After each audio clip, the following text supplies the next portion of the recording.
Shalom, Horas. Selamat pagi buat kita semuanya, Jemaat HKBP Tanjung Sari. Saat ini kita akan mendengarkan firman Tuhan dan kita berdoa. Mari kita berdoa. Terima kasih Tuhan Bapa di sorga untuk semua berkat-Mu. Selalu baru buat kami tiap hari Tuhan. Sungguh Engkau mengasihi kami. Tuhan, saat ini kami mau mendengarkan firman-Mu. Berkati kami supaya firman-Mu dapat kami pahami dalam kehidupan kami. Di dalam Kristus Yesus kami berdoa. Amin. Saudara-saudara yang terkasih dalam Yesus Kristus, firman Tuhan untuk kita pada hari ini ada tertulis dalam surat Rasul Paulus yang pertama kepada jemaat di Korintus. Pasal 1 ayat 28. 1 Korintus 1 ayat 28, demikian firman Tuhan. Dan apa yang tidak terpandang dan yang hina bagi dunia, dipilih Allah, bahkan apa yang tidak berarti, dipilih Allah untuk meniadakan apa yang berarti. Demikian firman Tuhan. Saudara-saudara yang terkasih dalam Yesus Kristus, kita pasti menyadari bahwa di dunia sekitar kita pasti ada yang kita temukan yang namanya kehidupan-kehidupan yang termarginalkan. Orang-orang yang termarginalkan, orang-orang yang dianggap tidak penting, orang-orang yang dikatakan sebagai orang yang hina dan bahkan tidak berarti. Bahkan kalau kita katakan status kehidupannya selalu menjadi dikatakan orang yang berkelas 3. Saudara-saudara, memang bisa saja lingkungan memposisikan mereka sebagai orang yang hina atau sebagai orang yang terpinggirkan dalam kehidupan sehari-hari. Bahkan dikatakan mungkin dia adalah orang yang tidak bermanfaat bagi kehidupan sekitar. Atau bahkan lingkungan juga. Atau kita katakan dirinya sendiri pun bisa memposisikan dirinya menjadi orang yang termarginalkan atau terpinggirkan dalam kehidupan sehari-hari. Saudara-saudara, kalau mau kita katakan, apakah memang selama ini orang yang termarginalkan itu adalah bisa kita katakan orang yang tidak bermanfaat atau yang tidak berarti dalam kehidupan saat ini? Tentu tidak. Saudara-saudara yang terkasih dalam Yesus Kristus, karena kalau kita katakan ada orang yang dalam kehidupan sehari-hari sepertinya dari penampilannya, bahkan dari secara fisik wajahnya orang akan mengatakan dia adalah orang yang boleh kita katakan maaf jelek katanya seperti itu.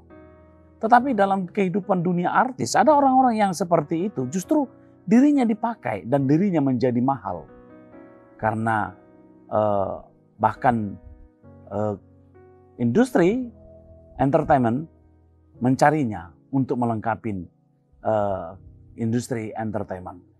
Bisa kita lihat seperti artis Tukul Arwana. Wajahnya, penampilannya bahkan kita katakan sering untuk dibully.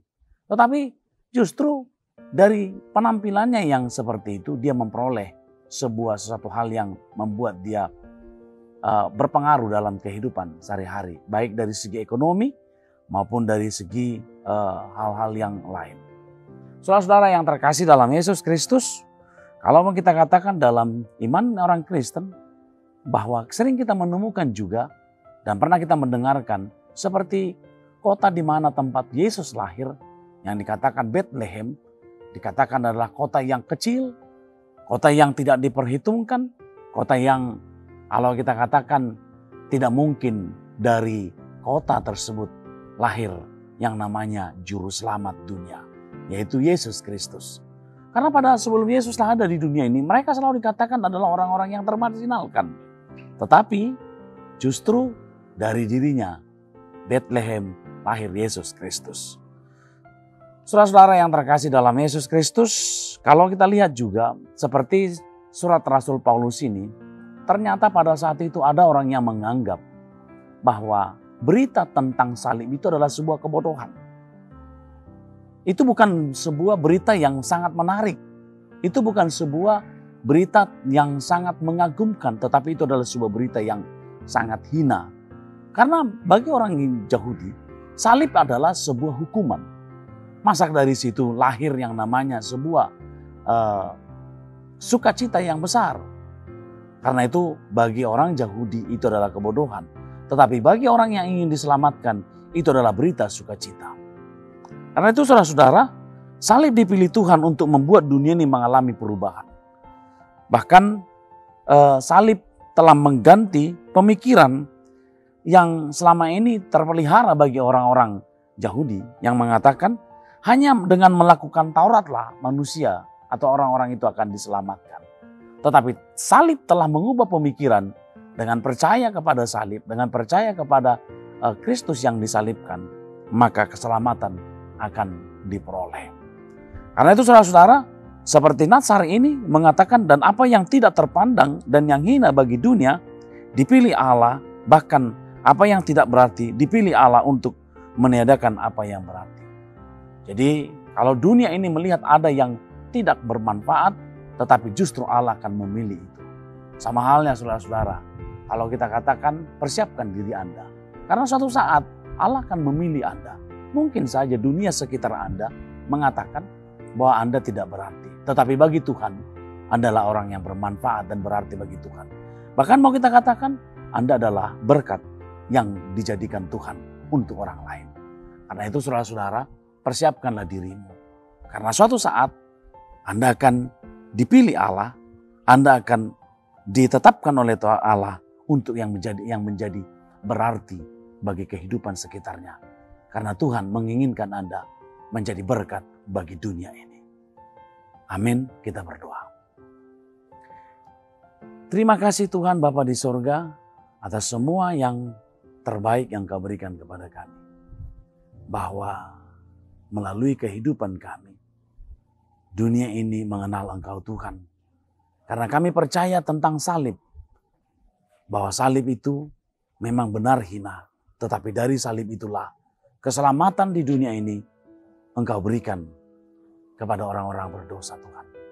Bapa di sorga, persiapkanlah kami untuk menjadi orang-orang yang berarti bagi kehidupan sekitarnya Tuhan. Karena kami ingin menjadi berkat-Mu bagi orang-orang sekitar kami. Terima kasih Tuhan. Kami percaya Tuhan telah membentuk kami. Di dalam Kristus Yesus kami berdoa dan mengucap syukur kepada-Mu. Amin.